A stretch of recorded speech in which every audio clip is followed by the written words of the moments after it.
host, Diane Everett Snyder. As I did last week, and I think I'm going to continue this week, I'm going to give out my contact information at the beginning of the show because I tend to run out at the end and fall off the edge of the platform. So if you'd like to contact me with thoughts on today's show or ideas for a future show, please do so at Canary Chronicles at outlook.com or Dinah Everett Snyder, all one word, Dinah Everett Snyder at hotmail.com. I'd also like to thank Tressa for some lovely healing supplies which she had sent while I was sick, courtesy of our mutual friend, Karen Tostado. And I'd also very much like to thank Michelle, Abby, Terrence, Connor, and Scott for their heartfelt thoughts on the Kelly Thomas murder, which I discussed last week, and I will continue this week. We'll have a guest the second half of the show, and we're going to be talking about jury nullification. And also to my friend Bill for his feelings on the matter regarding the Kelly Thomas murder. And as I said, that'll be the second half of the show. Someone sent me an email, and there's a small piece that I wanted to read because it's just a great piece of wording, and it's this. It says, "We are killing to bring peace. We are legislating to bring freedom. We're standardizing education to gut it to the core of the common standard. We're standardizing medicine to kill everyone equally. So when everyone is equally in the gutter, up shit creek without a paddle, sitting in a leaky boat with chemtrails and Fukushima fallout raining down on us, who is going to save us? Whom? Because it won't be the president or the Federal Reserve, your bank or your grocer." And I just thought that was great. And someone else wrote, I had said something last week, and he quoted me, and then he went on to say, "You know, Dinah, if the measure of a nation can be seen in the way it treats its most vulnerable, then you are right. America has passed the tipping point and is headed straight down the mountain. Our vulnerable are dying. America is plummeting on the International Index of Education and Health Standards. We spend more per capita on healthcare, yet we are a nation of over-medicated, chronically obese, less than exceptional, entitled children with a messiah complex, and Barack Hussein Obama is not that man." And there you have it. That's the thoughts of the people that are listening to my particular radio show. I'm pretty certain that many people share their views. I want to read you something by William Arthur Ward. It says, "Our words reflect our thoughts. Our manners mirror our self-esteem. Our actions reflect our character. And our habits predict the future." George Orwell said, "It does not matter if the war is real, or when it is, that victory is not possible. The war is not meant to be won. It is meant to be continuous." Last week I gave you a list called, which was the 7 deadly sins. And just as a refresher, the 7 deadly sins are pride, envy, anger, sloth, greed, gluttony, and lust. This week I want to add to that narcissism and hedonism. Narcissism, according to the Oxford Dictionary, is described thus: excessive or erotic interest in oneself and one's physical appearance. And the psychology of narcissism is described as extreme selfishness with grandiose views of one's own talents and a craving for admiration. The psychoanalysis of narcissism is self-centeredness arising from failure, and to distinguish the self from the external as a feature of a mental disorder. Hedonism is described as the pursuit or devotion to pleasure, especially to the pleasure of the senses. The philosophy of hedonism is the ethical doctrine holding that only what is pleasant or has pleasant consequences is intrinsically good. And the psychology thereof is the doctrine holding that behavior is motivated by the desire for pleasure and the avoidance of pain. I would go so far as to say that Americans in general suffer from narcissism and hedonism, and the Obama family in particular. Last week I spoke extensively about the ways in which Michelle Obama and Barack Obama and the government have let down the American people. Things such as the NDAA, the lack of transparency, the GMO issue. Barack Hussein Obama stumped. He went around the country looking for votes, saying that the American people had every right to have their food labeled. As soon as he was in power, of course, he put Monsanto in charge of the FDA and the EPA, and now they pretty much own Congress. The Supreme Court recently had a ruling, which I'll get to later in the show, that shows exactly what our government feels about our feelings to do with GMOs. He misrepresented and lied about healthcare. I've talked about that excessively, as has pretty much every other radio show. The issue of his eligibility is compelling. We have 27 states and Ohio refusing Obamacare, something I'll talk about later in the show. And then we have the Trans-Pacific Alliance, which hands over every man, woman, and child in America to the corporate predators and shreds what's left of the Constitution. Something I might have time for in the show, I don't know. And then we have Michelle Obama. What can I say about this woman? Not what I'd really like to, because it's a radio show after all. She, when they were campaigning, she said that one of the things that she was going to do was be a voice for military families. And in the spirit of that, she started all these initiatives and campaigns called Joining Forces, the Veterans Initiative, the Veterans Program. She also wanted to have our children and people in general eating better, so she started a wellness initiative, a health initiative, a garden initiative, and randomly a breastfeeding initiative. And in all of these, she has absolutely failed. And as I said last week, what she needs to understand is that putting a measure or an initiative in place is not a photo op opportunity. At that point, she needs to get out in the street and start talking to people, finding out what the real issues are, and then advocating for changes. She put out a book called Victory Gardens. Every garden is a munitions plant, which is actually part of a slogan during the Second World War. And it says, her book says, American Grown, How the White House Kitchen Garden Inspires Families, Schools, and Communities. It's a joke because around the United States, many families have been in the crosshairs of the city ordinances and been forced to pull up their vegetable gardens and face incredible fines and penalties, lost time sitting around in courthouses. People have been forced to get rid of their chickens and their ducks. And meantime, the First Lady is, putting out this book with her smiling face, and every second picture of her is her sticking food in her mouth. Along those lines, she started Jumpstart, which is to get our children moving. It was kind of ironic because around the same time, there was a huge controversy around pink slime and the subgrade food that is being bought by school districts around the country and served to our children in the school cafeterias. Jumpstart and the whole food thing with Michelle Obama, to me, really is a joke, simply because she's married to the man who put Monsanto in charge of America's food and food safety.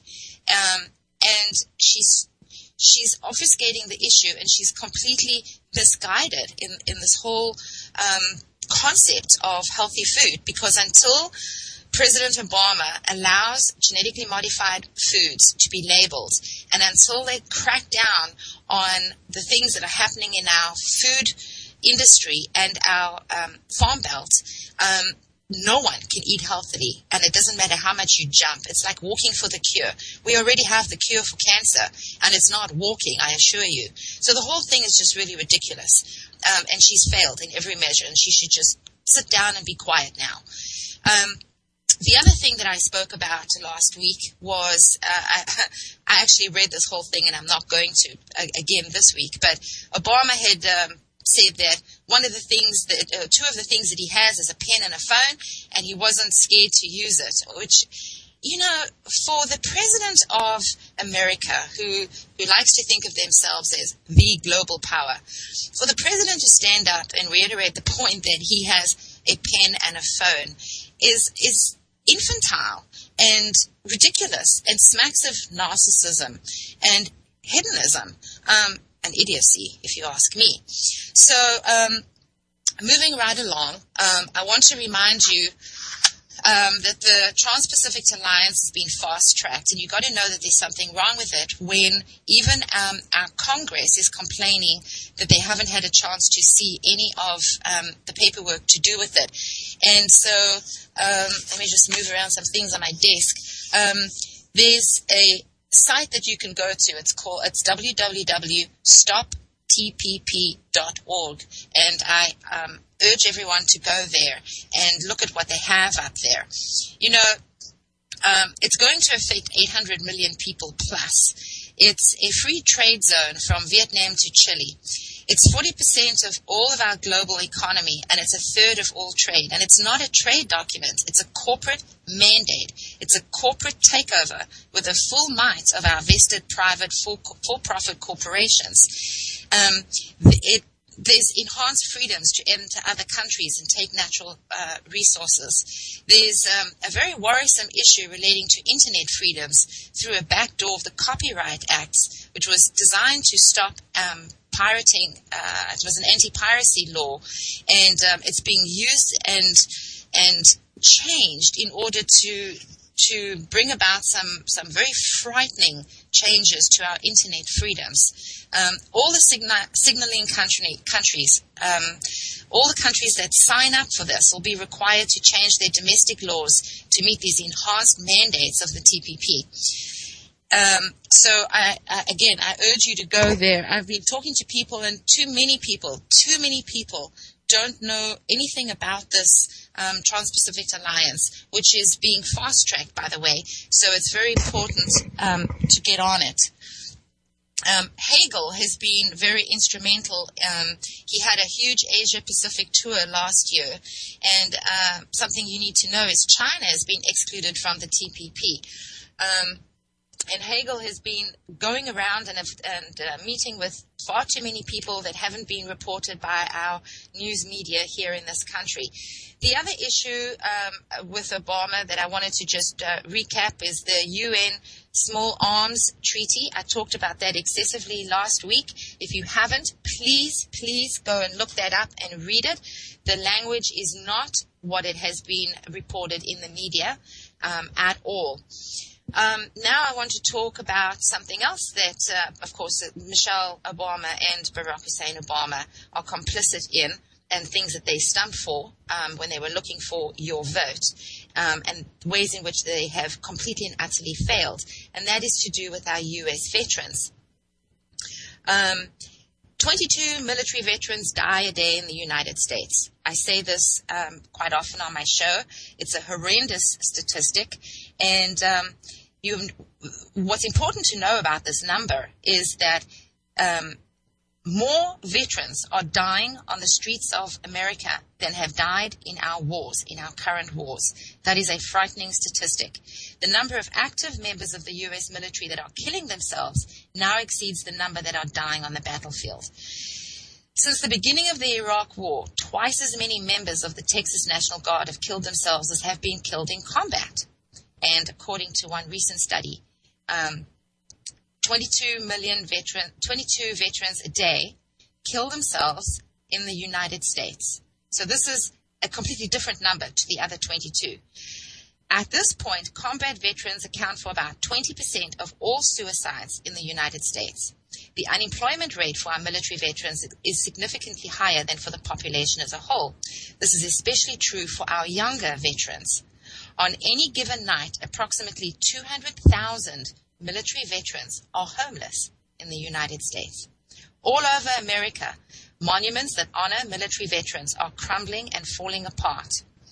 Under the Obama administration, many military veterans have had to pay to have their medals shipped to them. For example, one soldier had to pay $21 shipping fee to get his Purple Heart. And his name is retired Sergeant Major Rob Dickerson. He said that that's the price that he was forced to pay for his Purple Heart, which is the medal issued to soldiers wounded in action, arrived at his door, COD. I mean, it's the most despicable thing ever. In some areas of the country, the U.S. Department of Veterans Affairs has been caught banning the words God and Jesus during funeral services for veterans. One study has discovered that approximately 1/3 of all military veterans returning from Afghanistan and Iraq were officially determined to be mentally ill by government officials, without any further definition of what mentally ill is. And in that, the vast majority of them suffer from PTSD. Under that category of PTSD, all over America, this word, mental illness, is being used as a reason to take guns away from our military veterans. Thanks to Operation Vigilant Eagle, a program launched by the Department of Homeland Security in 2009 under Obama, military veterans returning from Iraq and Afghanistan are also being characterized as extremists and potential domestic terrorist threats because they may be disgruntled, disillusioned, or suffering from the psychological effects of war. As a result, these servicemen and women, many of whom are decorated, are finding themselves under surveillance, threatened with incarceration or involuntary commitment, or arrested, all for daring to voice their concerns about the alarming state of our union and the erosion of our freedoms. Very frightening stuff, you know. You need to look below the surface of what this really means for our veterans and ultimately for ourselves, the citizens of this United States. Something else, our Navy, of course, has a lawsuit pending against TEPCO for nuclear fallout that they were exposed to while delivering humanitarian help near the stricken Fukushima event that happened some years ago.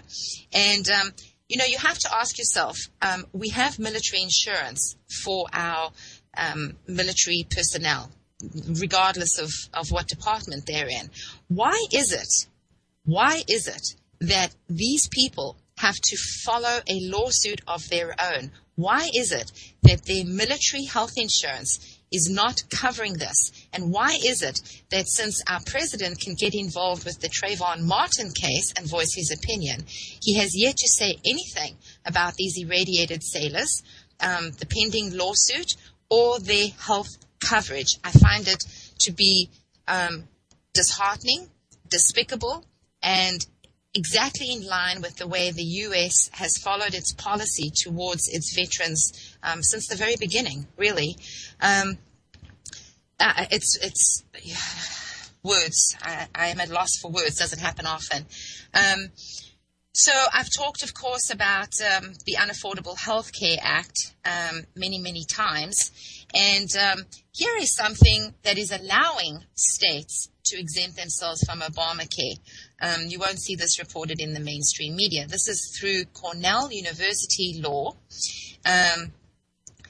And you should go to, in fact, I'm going to put this link in the show when it goes to YouTube. But there is a passage that says, no individual, company, business, non-profit entity, or health insurance issuer offering group or individual health insurance coverage shall be required to participate in any federal health insurance program created under this act or any amendments made by this act, or in any federal health insurance program expanded by this act, or any such amendments, and there shall be no penalty or fine imposed upon any such issuer for choosing not to participate in such programs. Despite what the media and the president has told the American public, you are not obligated to sign up for Obamacare, and I urge you to not sign up for the Unaffordable Health Care Act. Then let's talk about, I think we have commercials coming soon, but I'm going to just keep going until those happen. Something else that I wish that the Obama administration would speak out on is the zero tolerance policies in schools. These policies and the school administrators who relentlessly enforce them are rendering our young people woefully ignorant of the rights that they intrinsically possess as American citizens. What's more, having failed to learn much in the way of civic education while in school, young people are being browbeaten into believing that they have no true rights and government authorities have total power and can violate constitutional rights whenever they see fit. There's an old axiom that what children learn in school today will be the philosophy of government tomorrow. As surveillance cameras, metal detectors, police patrols, zero-tolerance policies, lockdowns, drug-sniffing dogs, and strip searches become the norm in elementary, middle, and high schools across the nation, America's on a fast track to raising up an Orwellian nation. one populated by compliant citizens accustomed to living in a police state and who march in lockstep to the dictates of this government. In other words, the schools are teaching our young people how to be obedient subjects in a totalitarian society. All you have to do is listen to the mainstream news. A 6-year-old is given a sexual harassment fine for kissing a first grader on the hand. Are we a nation gone absolutely insane? Here are those pesky ads. I'll be right back after.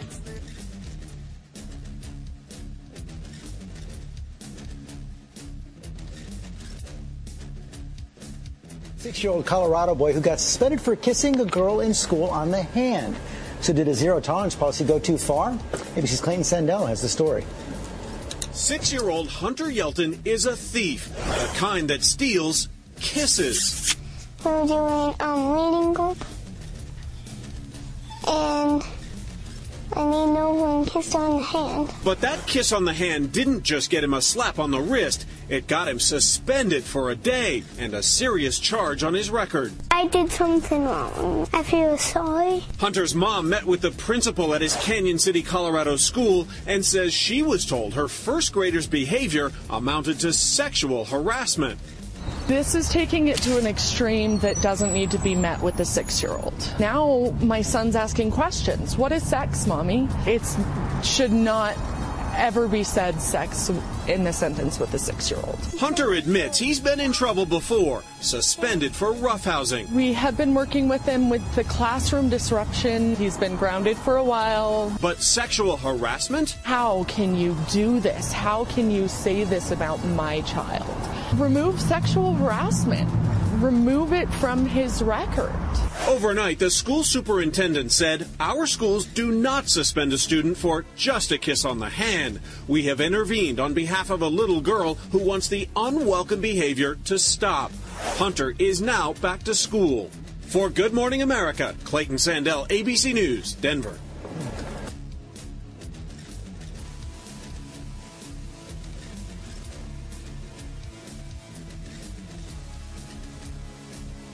This is Bill Jasper with the New American Magazine. President Obama and the ruling class in Washington believe that you should have no privacy, no secrets. The NSA, the FBI, the IRS, and dozens of other agencies should have full authority at any time, without warrants, probable cause, or due process, to record your telephone conversations, emails, text messages, web page visits, financial transactions, travel, virtually everything concerning you. Elected officials and appointed bureaucrats insist that we citizens must give up more and more of our privacy. At the same time, they believe the federal government should be able to operate in complete secrecy, unaccountable to we the people. You think this sounds too far-fetched? But is it? Case in point, the Trans-Pacific Partnership, or TPP. It's a secret, so-called trade agreement that is on track to be completed by the end of 2013. You can expect President Obama to call on Congress to approve the TPP in early 2014. If you are not familiar with the TPP, you are not alone. Many may not recall, but President Obama mentioned it as a top goal in his 2013 State of the Union address. Now, even as we protect our people, we should remember that today's world presents not just dangers, not just threats, it presents opportunities. To boost American exports, support American jobs, and level the playing field in the growing markets of Asia, we intend to complete negotiations on a Trans-Pacific Partnership. And tonight I'm announcing that we will launch talks on a comprehensive transatlantic trade and investment partnership with the European Union, because trade that is fair and free across the Atlantic supports millions of good-paying American jobs. Besides the State of the Union address, the only other mention of the agreements has been the minimal coverage by the mainstream media. Usually, they promote it as agreements that will increase trade and thereby generate vast numbers of new jobs for Americans. What is not being promoted is that the TPP and TTIP negotiations have been going on in secret for quite some time. The Obama administration has repeatedly rejected requests by members of the House of Representatives and the Senate for texts of the agreements. Incredibly, while the Obama administration denies access and information to the officials whom the American people have elected to represent them, it gives special access to big corporations, labor unions, and stakeholders whom the administration has selected to represent the American people in so-called advisory committees. So why all the secrecy? What aren't they telling us? Contact your representatives now to stop the TPP. And find out more at thenewamerican.com, where we have been exposing the dangers of the Trans-Pacific Partnership. For more news, visit youtube.com/pigmind5. This is Ozzy Skateboard, and you're listening to UCY.tv.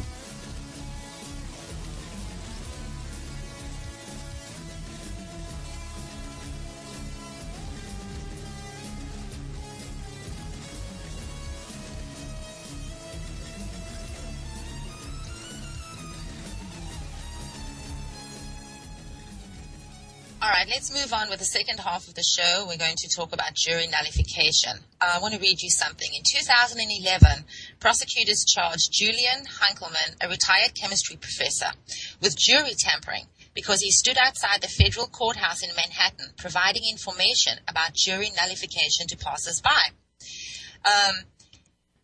The prosecutors who charged Hinkleman said that advocacy of jury nullification, directed as it is to jurors, would be both criminal and without constitutional protections, no matter where it occurred. The prosecutors in this case are wrong. The First Amendment exists to protect speech like this, honest information that the government prefers that citizens not know. Laws against jury tampering are intended to deter people from threatening or intimidating jurors. To contort these laws to justify punishing people like Mr. Hinkleman, whose court-appointed counsel described him as a shabby old man distributing his city leaflets from the sidewalk outside a courthouse, is not only unconstitutional but unpatriotic. Jury nullification is not new. Its proponents have included John Hancock and John Adams. Having said that, I don't know, do we have Robert Johnson on the phone? He's to be my guest. I don't think so. I think we're having some struggle with getting him. So I am just going to continue talking about this. I'll continue reading this piece. The doctrine is premised on the idea that ordinary citizens, not government officials, should have the final say as to whether a person should be punished. As Adams put it, it is to each juror's duty to vote based on his or her own best understanding, judgment, and conscience, though in direct opposition to the direction of the court. In 1895, the Supreme Court ruled that jurors had no rights during trials to be told about nullification. The court did not say that jurors didn't have the power or that they couldn't be told about it, but only that jurors were not required to instruct them on it during a trial. Since then, it's been up to scholars and activists like Mr. Hinkleman to get the word out. Nullification has been credited with helping to end alcohol prohibition and laws that criminalize gay sex. Last year, Montana prosecutors were forced to offer a defendant in a marijuana case a favorable plea bargain after so many potential jurors said that they would nullify that the judge didn't think he could find enough jurors to hear the case. Prosecutors, of course, now say that they will remember the actions of these jurors when they consider whether to charge other people with marijuana crimes. So the reason why I wanted to talk about jury nullification this week is simply because last week we spoke about the Kelly Thompson murder. And so I hope that everyone knows about this case. Kelly Thompson was a young homeless man who suffered from schizophrenia. He was known to the police officers who subsequently beat him to brain death on the sidewalk for, as it turns out, absolutely nothing. It went to trial, and the jury found these two police officers not guilty.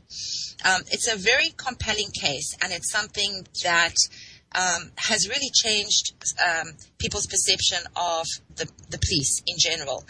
Over the last years, of course, there's been a lot of information and a lot of news, even reported by the mainstream media, about the viciousness of our police departments across the United States.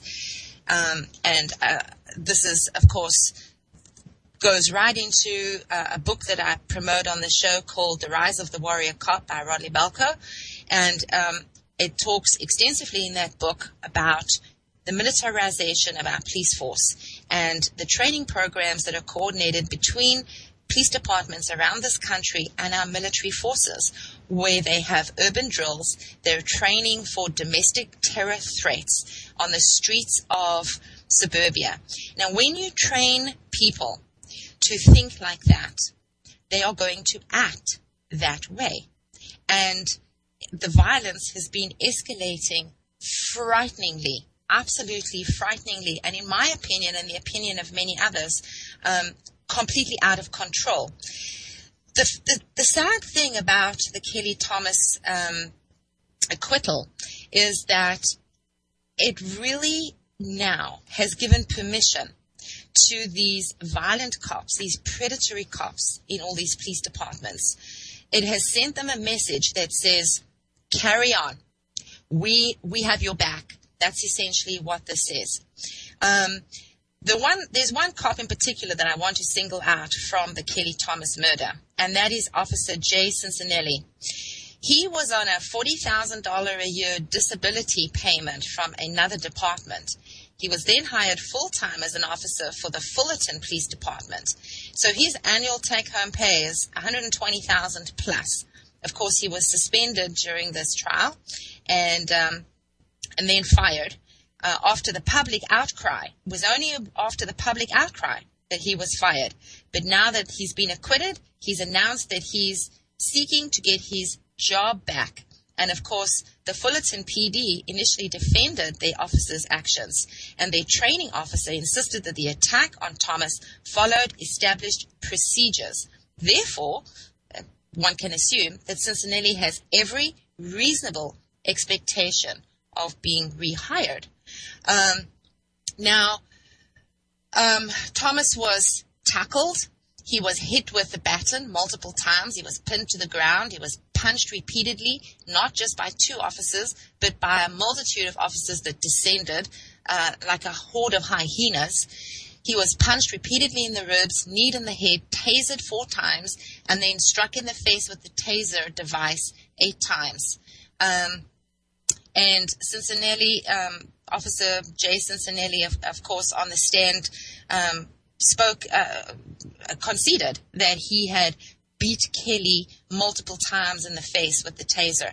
Now, if you haven't, I ask that you go and view the footage. Yes, it's horrendous. It's absolutely heart-wrenching. You cannot help but be overwhelmed when you watch it.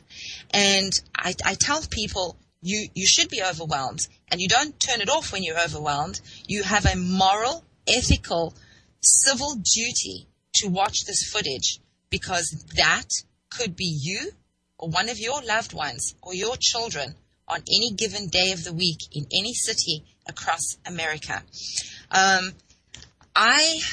It seems as though we can't get hold of Robert, which is a pity, and so we're going to have to reschedule that. But something that I had spoken about and asked, I had urged people in my social network to reach out and contact the Fullerton people involved in this case, and I gave out their numbers. And I'm going to go and give out these numbers today because there is a push to have this case heard as on the federal level.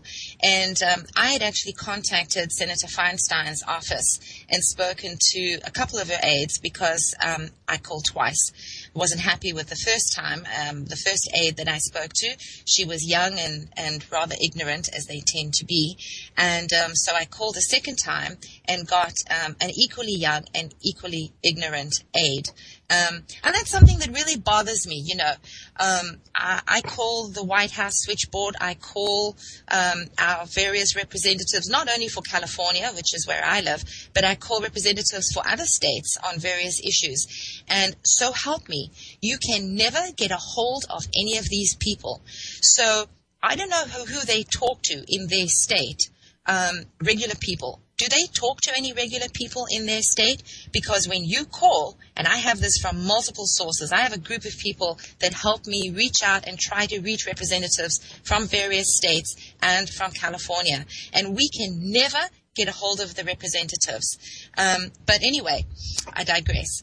I had called Senator Feinstein's office because I wanted to find out what the status was, whether indeed this was going to become a federal case, and I wanted to also push to make sure that these officers, even though they've been acquitted, can never work as police officers for the federal government again, because I think it's important that we keep these hooligans off the street. I hear a commercial break. We'll be right back.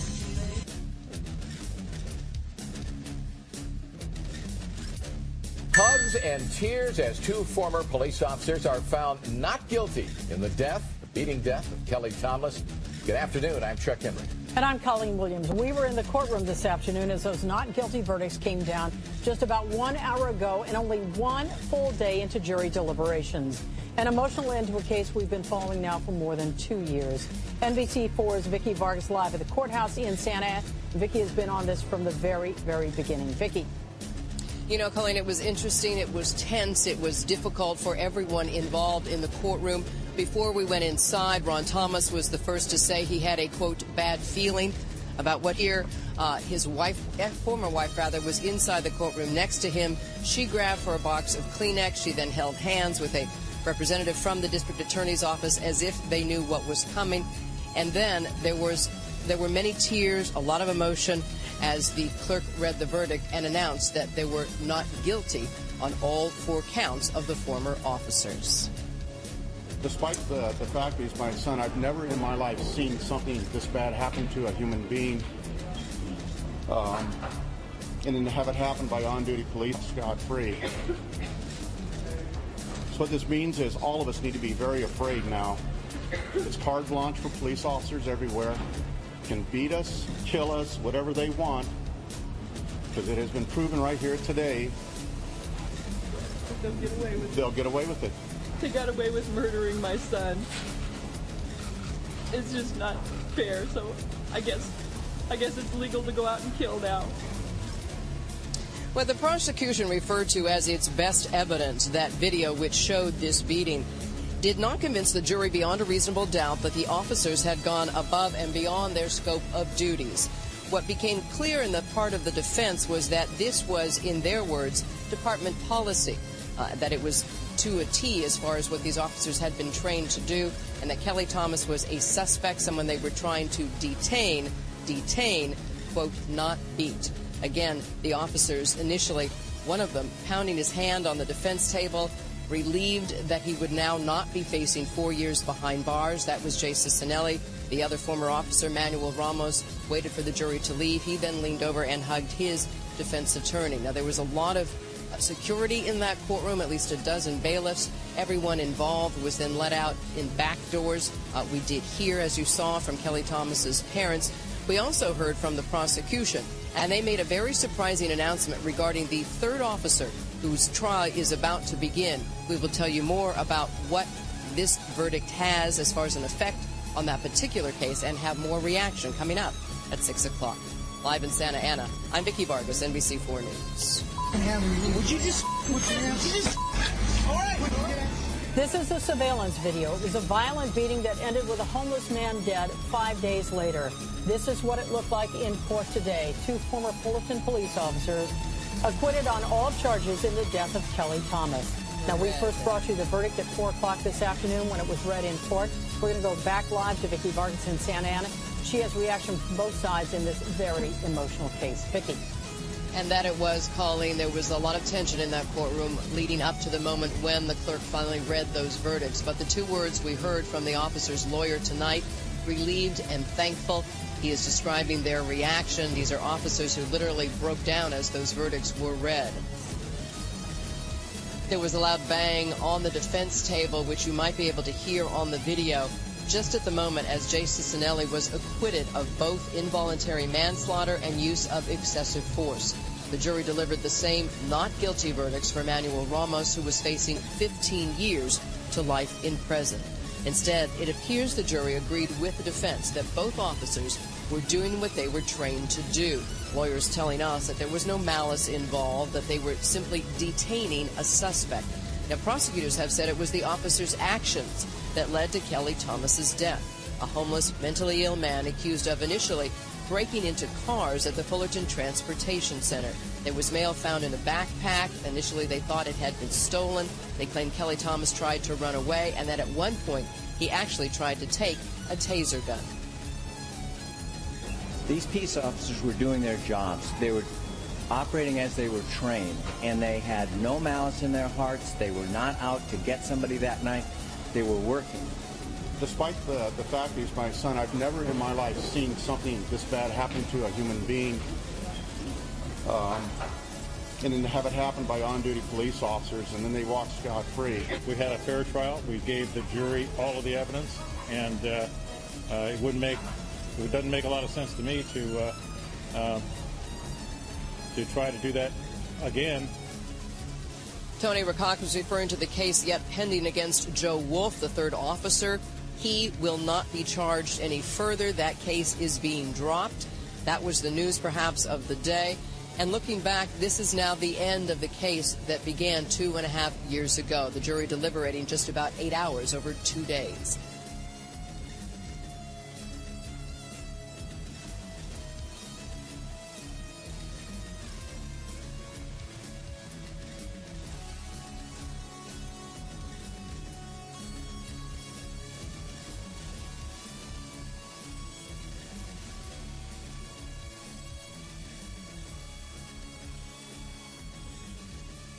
On January 14, 2014, former Fullerton Police Department officers Manuel Ramos and Jay Cicinelli were acquitted of charges in the July 2011 beating death of Kelly Thomas, a 37-year-old schizophrenic drifter. Although the not guilty verdict was a shock to supporters of the Thomas family, what may have stung even more was Cicinelli's statements to an Orange County newspaper, saying he would seek his job back with the Fullerton Police Department. "I was wrongfully terminated," said Cicinelli to the paper.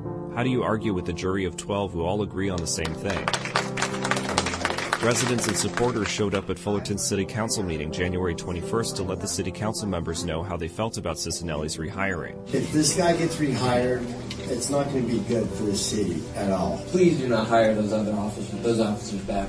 Really, really urge the five of you to definitely not let Cicinelli back here. He's just not wanted here. His damage has been done. Police Chief Dan Hughes was in charge of firing Cicinelli in July 2012, a year after Kelly Thomas's death. I understand that one of the officers has alleged that I have wrongfully terminated him and that he wants his job back. I want this community to know that I am confident in the decision-making that I have made regarding these former officers, and I intend to vigorously defend my position and my decisions in each and every step of the employment grievance process that they have. The tricky thing here is that although Hughes has stated multiple times that he will fight to keep Cicinelli from regaining employment with the department, Cicinelli may pursue a lawsuit to regain his job. But that only happens if an arbitration process falls apart. Cicinelli will have to make his case to an arbitrator who would make a recommendation to the city. City council members would then vote on whether to rehire him. If you vote to put him back on the force, you will be out of a job. You absolutely know that.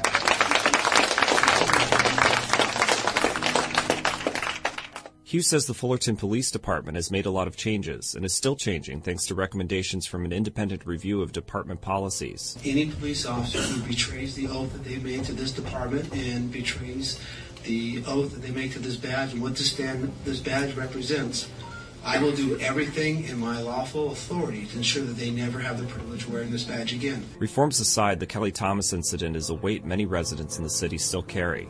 You think of the very soul of this city being ripped apart by a police department.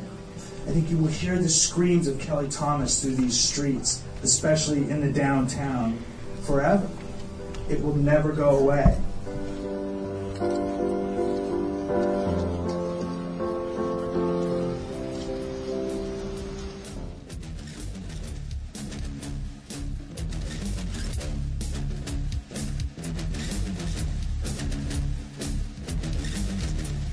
For more news, visit youtube.com/pigmind5. This is Ozzy Skateboard, and you're listening to UCY.tv.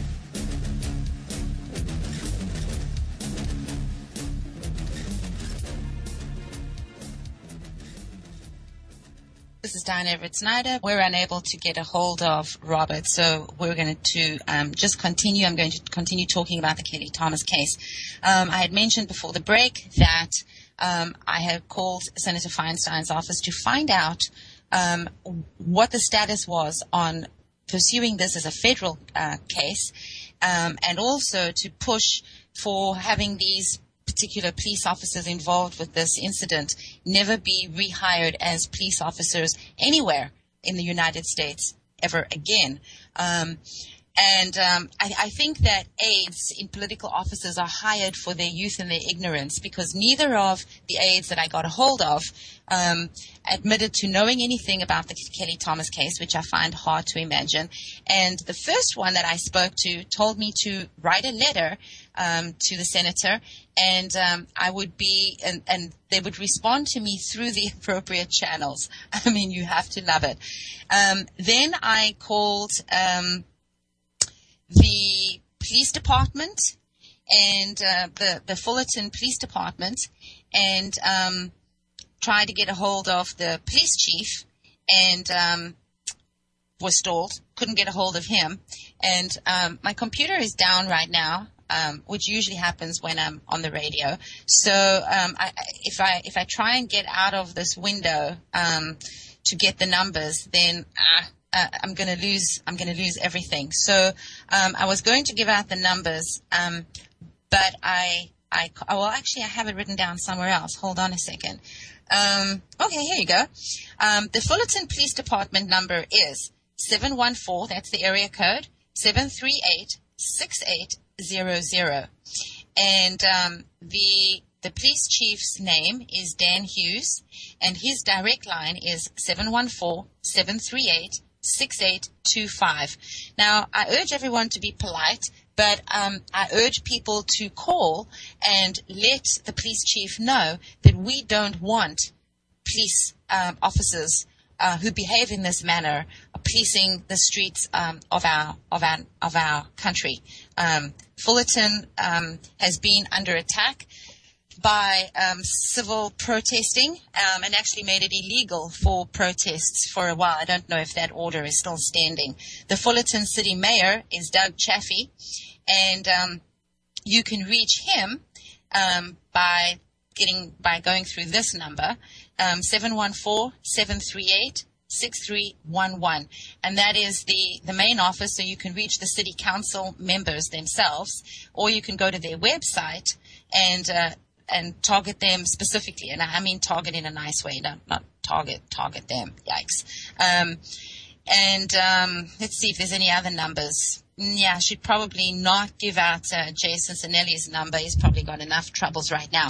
I want to read part of a letter that I got, an email that I got from someone, and regarding the whole Kelly Thomas murder, which I spoke about last week, and this was one of the responses. I can't imagine the boy is calling for his father to come and help him. This is a basic instinct for a young man who wants his father to know how he's being mistreated, and then praying that he comes to help like he has perhaps so many times before. To me, this is unreconcilable, and these snakes need to be shot on sight. They are not men, not even a beast. For who would want to carry on beating and kicking a poor boy inside a man's body? This is incredibly demoralizing to watch. Not to mention our tax dollars are paying these fat pig salaries. They are reptile-brained morons, and they give these people a badge, a gun, and sticks and a taser. How do we continue as a nation when we give dumb shits like this authority to kill? I notice Obama didn't speak out either, because I guess the guy was the wrong shade. So much for compassion and any sense of fairness. Shows how monolithic and binary the leader of the free world really is. That's one of many emails that I got regarding this case. Someone else wrote, I can't believe that this man repeatedly screamed, "I'm sorry, help me, Dad," and then ultimately, "I can't breathe," and these officers continued beating on him like a pack of hyenas. Now, when you watch the video, you notice that the paramedics assisted a police officer with a sidewalk graze to his elbow before assisting Kelly. The police officers afterwards stood around and joked while Kelly lay inert, handcuffed, and according to the coroner's report, already brain dead from the beating that he had sustained. Some other things is that the officers were allowed to review footage of the incident before they wrote their report later that evening. The police chief then resigned as a result of this. And subsequently, we discovered during the trial that the police lied, the hospital lied, the coroner lied, and the jury followed the judges and the legal team instead of thinking independently for themselves, which is why it is so incredibly important that we talk about jury nullification. So in the absence of my guest, I will put up some links to some sites that discuss jury nullification, and I will also make sure that there are links in the YouTube video for you to follow and do some independent research into jury nullification and get talking about it, because it is an inherent right of the citizenry of this country to understand and exercise jury nullification. All right. Also, onto something else. Those of you that listen that have been on the receiving end of Child Protective Services, guerrilla tactics, if you would like to have your story heard, I urge you to send me an email and perhaps some contact information so I can get in touch with you. Over the course of my shows for Wide Awake News, too many people have contacted me regarding the horrors that they have experienced at the hands of Child Protective Services. And so I think that this is something that we need to talk about in more depth. Recently, a Texas judge had ordered homeschool children removed from their Christian parents' home. It went through a lengthy trial. The couple were religious. They homeschooled. They had autistic children in the home that were not their biological children. And the children were taken away from them. And they were mandated to receive psychological evaluations and parenting classes and so on. And all of this came about because one of the children wandered off. The parents called the police to help them find the child. The child was found. CPS at the time said that there was no problem here. However, the caseworkers also remarked that nobody in their right mind would want to stay home all day with so many children, and ordered the woman to enroll in parenting classes and take a psychological examination. The hearing devolved into an absolute attack on their religious beliefs. The children were taken away. The couple appealed the decision, and the judge ruled that the state return the children. Based on the facts of the case, she also determined that the children were removed due to homeschooling, not removed due to abuse or neglect. And the judge that had made the original rulings and had the children removed for all the wrong reasons is a judge by the last name of Olvera. So I'm going to put this link up, but there's a petition to recall Associate Judge Graciela Olvera. And you can read more to do with this case at this petition site. And I think that it's time that we start removing these people that are not working in the interest of our children and not working in the interest of their office, but working against we the people of the United States of America. And that means that you have a civic duty to get involved. We've been apathetic for far too long. Unless something directly touches us, we feel that it's beyond our control. And what people need to understand is there's more than 300 million of us and just a small pool of them. And until you get involved, even if it's locally, get involved. Until you do that, these sorts of things are going to continue. And something else, we have more and more SWAT teams raiding sustainable communities. More and more we have SWAT teams raiding private homes that are growing food crops in their yards. We have SWAT teams descending on private homes to remove their chickens and their ducks. This is an absolute abomination. And anyone who would like to send me an email detailing their story about being under attack from their city council or their homeowners association regarding the growing of food or the owning of chickens or ducks for eggs, please send me an email and let me know. These are upcoming topics for my show, and the more details I have from people like you, the more balanced the show can be. And on the spirit of that, again, for the first time ever, I think I have enough time at the end of the show to give out my email information. That's Canary Chronicles at outlook.com, or you can reach me at Dinah Everett Snyder at hotmail.com. I want to thank everyone for tuning in, and I will see you guys next week. Thank you and goodbye.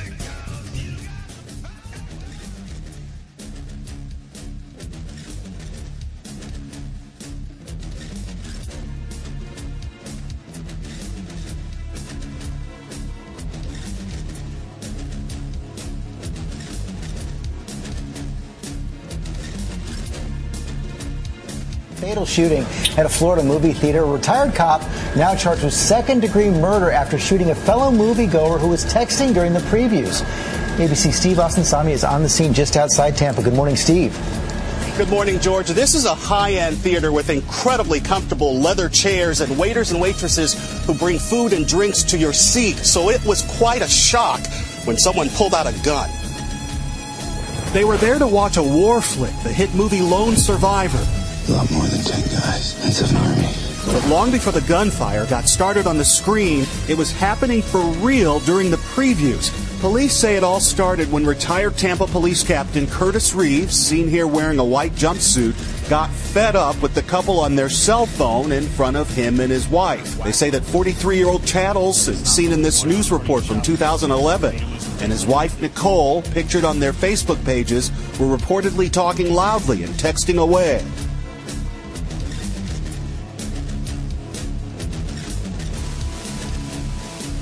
For more news, visit youtube.com/pigmind5.